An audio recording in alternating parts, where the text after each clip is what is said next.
Bonjour à tous, on se retrouve aujourd'hui pour discuter ensemble des stratégies à mettre en place pour ne vraiment jamais faire partie du top 1% des formateurs. Donc c'est parti, on y va et on passe à la stratégie numéro 1 qui est bien sûr de donner de l'information en permanence. Donc traduction, vous parlez.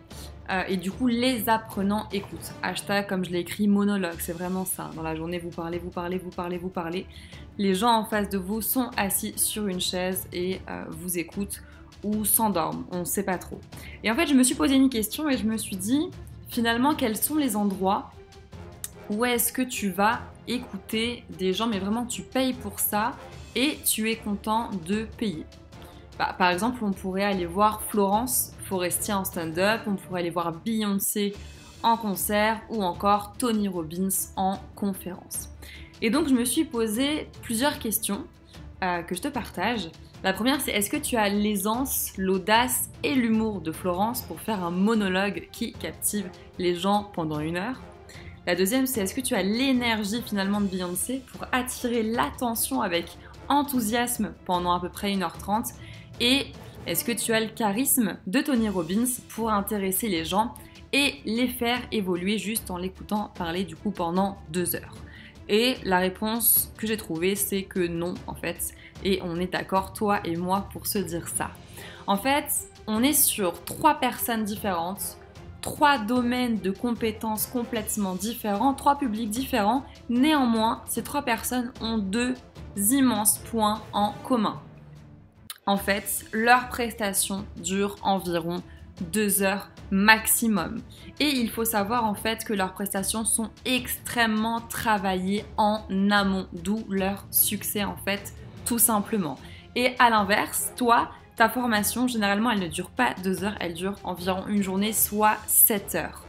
Et donc, parler toute la journée en ayant de l'énergie, de l'audace, de l'humour, du charisme et de l'aisance, c'est juste en fait un pari impossible à tenir. Et en fait, c'est un pari impossible à tenir pour toi, on vient de le voir, mais aussi en fait finalement pour les apprenants.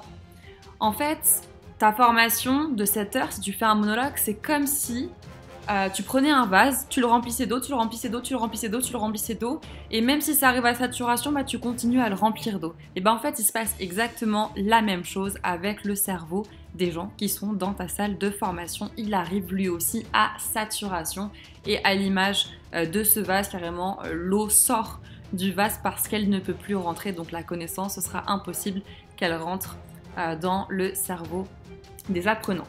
Donc, ce que je te propose, si tu veux percer en tant que formateur, c'est que tu vas faire un switch à 180 degrés et tu vas vraiment apprendre à laisser les apprenants réfléchir et s'exprimer pendant 80% du temps.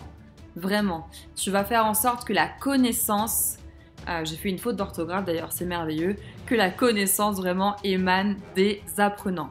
En fait, l'idée de se dire qu'on est en 2020, bientôt en 2021, et que le temps où le formateur venait avec ses grosses valises, c'est une image, déposer son savoir, c'est un temps qui est révolu et vraiment terminé. Pourquoi est-ce qu'on peut se dire ça? Eh bien parce que, à l'image d'une femme enceinte qui porte dans son ventre un enfant, on peut très bien partir du postulat en fait que les gens dans ta salle de formation ont de la connaissance, ils savent des choses. Et en fait, ce que je viens de t'expliquer, ça s'appelle la maïeutique socratique. C'est l'art de faire accoucher les savoirs qu'on utilise du coup dans une salle de formation. Pourquoi est-ce qu'on ferait ça? Eh bien, je te donne 3 raisons à faire émaner la connaissance par les formés, par les apprenants. La première chose, c'est que l'information, vraiment, elle est partout. Tu allumes ta télé, tu peux regarder des magazines d'information, des reportages, des émissions. Vraiment, on peut s'instruire, se nourrir. On peut aussi, bien sûr, passer par des livres, soit à la bibliothèque du quartier, soit on va chez notre libraire, soit on a peut-être de la famille, des amis qui ont des livres. Il y a aussi, bien sûr, un tas de livres audio disponibles gratuitement sur Internet, ainsi que des formats écrits qu'on peut bien sûr lire à travers notre écran. Et je vais finir par Internet, bien sûr, les chaînes YouTube, les blogs, tout ce qui est réseaux sociaux aussi se développe énormément et beaucoup d'experts n'hésitent pas à diffuser de la connaissance. Donc ça veut dire que toi, quand tu formes, en fait, tu peux avoir des gens qui sont au fait de ta thématique, qui connaissent plein de choses et qui vont être assis sur une chaise en train de t'écouter parler de choses qu'ils connaissent déjà. La deuxième chose, c'est que tu as dans ta salle de formation des adultes qui ont de l'expérience de vie. Et vraiment, l'idée quand on est formateur, c'est de venir la valoriser. Et le troisième argument, c'est que les adultes ont compétence, ils savent réfléchir, donc tu peux très bien faire en sorte qu'ils réfléchissent et qu'ils trouvent des solutions par eux-mêmes. Allez, on a fini avec cette première stratégie. Et si tu es emballé par cette idée, mais que tu ne sais pas comment faire, je t'invite à prendre un rendez-vous téléphonique avec moi. On discute ensemble de tes besoins. Le lien est dans la description. À très vite. Ciao!